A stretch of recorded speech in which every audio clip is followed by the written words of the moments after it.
The following may not be suitable for all audiences. Viewer discretion is advised. Jamaican security guard erased by unknown assailants at Sando Medical Lab. Less than a week after landing a new job, a security officer was erased while on duty at a medical center in San Fernando on Wednesday morning.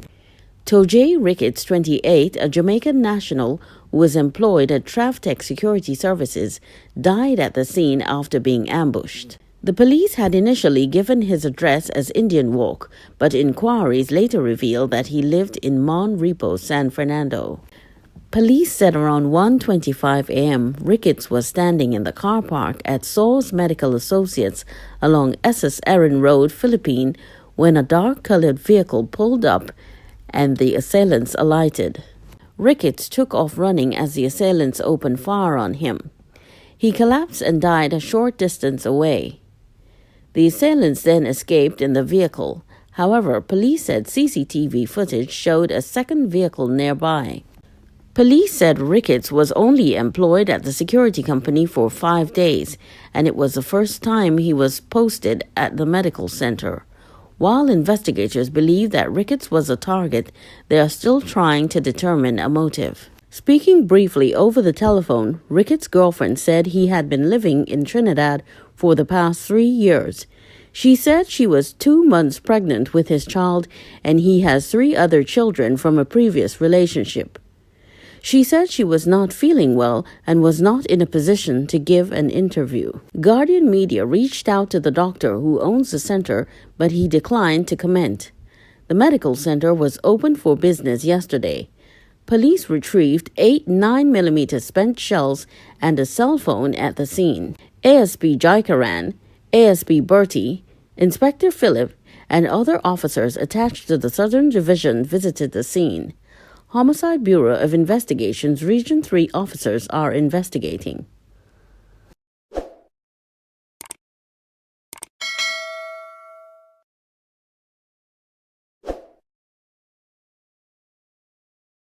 Man held for alleged assault of relative. A 34-year-old man has been detained by police in connection with the alleged assault of a 17-year-old girl. The suspect was held on Tuesday during an anti-crime police exercise in the Arima district. A police report stated that at about 11 p.m. on Sunday, the victim was at her home when a male relative entered and allegedly assaulted her. The teenager alerted her parents, but the suspect ran away. The girl was taken to the Arima police station and a report was made. The suspect was held during a police exercise at the Arima Bypass Road. Cop and family suffer home invasion. A police constable and his relatives were robbed at their home on Tuesday in Chaguanas. According to a police report, at about 10 a.m., the officer and family members were at their home when they were confronted by a group of men wearing what looked like police uniforms. Police said the officer asked the men to identify themselves. However, one of them pulled out a gun and robbed the victims of an undisclosed amount of cash and valuables. They then escaped in a waiting motor vehicle. Investigators are currently reviewing CCTV footage. Anyone with information on the suspects are asked to contact the police at 555-999 or 800-TIPS.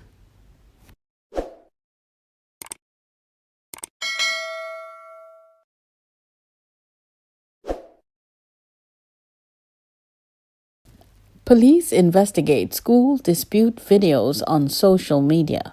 Acting Commissioner of Police MacDonald Jacob says videos of school disputes circulating on social media are engaging the attention of the police. However, Jacob said the cybercrime unit must first ascertain if these are in fact recent events. In some instances, we have situations which have occurred recently, but in other instances, people are putting up footage from years ago, so we want the reporters to look at them carefully because you will see instances where no one is wearing masks. We have instances where people put up videos at 9 p.m. and said it happened an hour ago, and when you watch, you see the sun in the sky, McDonald Jacobs said during a media conference hosted by the Ministry of National Security yesterday. In the meantime, Jacobs said divisional commanders are there to deal with forms of violence. We have school liaison officers, and then we have the community police. So when dealing with young people and violence, there is a certain sort of approach you need to take, and they are so trained in how to handle the situation. If it goes beyond, we will use the normal criminal justice system to deal with it. Meanwhile, parents are calling for the Ministry of Education, MOE, to remove troublemakers and ill-disciplined students from the general school population. The request was made by the Concerned Parents Movement of Trinidad and Tobago, CPMTT, following a recent upsurge of school violence which has been highlighted on social media platforms. CPMTT President Clarence Mendoza said, "These children that are creating havoc in the schools, separate them for the time being. If the rest of the school is coming for 8 o'clock, then let them come to school for 9. Let them stay in class when everyone is out." On the 22nd of February 2022, Guardian Media highlighted issues of violence and extortion at the Siparia West Government School, where one student was stabbed at the beginning of the new school term. The Ministry of Education has since intervened. However, Mendoza said the issue is nationwide. La Romaine Secondary, Marabella Secondary, Princestown East and West Secondary, all the way to Chiguana's North and South, and Port of Spain schools, and the Ministry of Education is aware. Parents don't want to send their children to school right now. But it's more than just locking students away in a separate classroom. The CPMTT believes they need psychological intervention.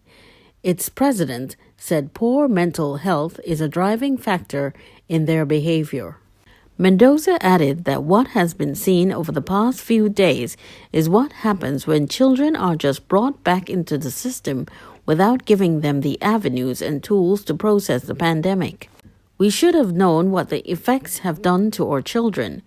We had asked for the period September 2021 to January 2022 to be utilized to have guidance officers do a program for the children where the children can give their views on how they are feeling.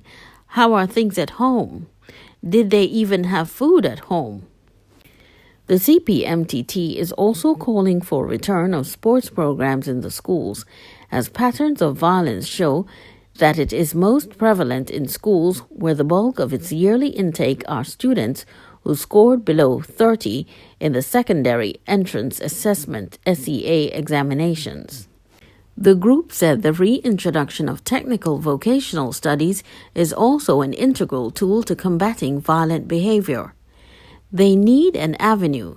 They may not be able to keep up with the English and mathematics. We need to give them other opportunities, whether it be welding, sewing, or cake decorating, Mendoza said. He also said there is a case study which shows its effectiveness, as the Pleasantville Secondary School was able to instill discipline at the school by simply introducing a home economics cooking class.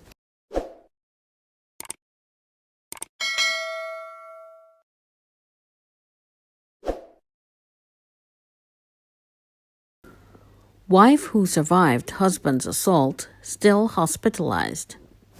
Vashti Sukraj Sukram, who was chopped by her husband, who then eliminated himself, remains in serious condition at the San Fernando General Hospital. Vashti, a 30-year-old housewife, was chopped several times by her husband David Sukram, 38, at their home at Kenai Road, South Barrackpore, on Monday night. Her 65-year-old mother, Rita Sylvan, was cut across her left palm when she tried to help her daughter. Sukram, a mechanic, then consumed a poisonous substance and ran to the back of the house where he died. Vashti underwent surgery, and doctors had initially told the family that she had a 50-50 chance of survival. In a telephone interview yesterday, Marine Rampersad said her sister was recuperating and is in stable condition at the intensive care unit. The couple's 2 children, ages 8 and 12, were asleep when their father began the assault on their mother, but during the commotion they were awakened.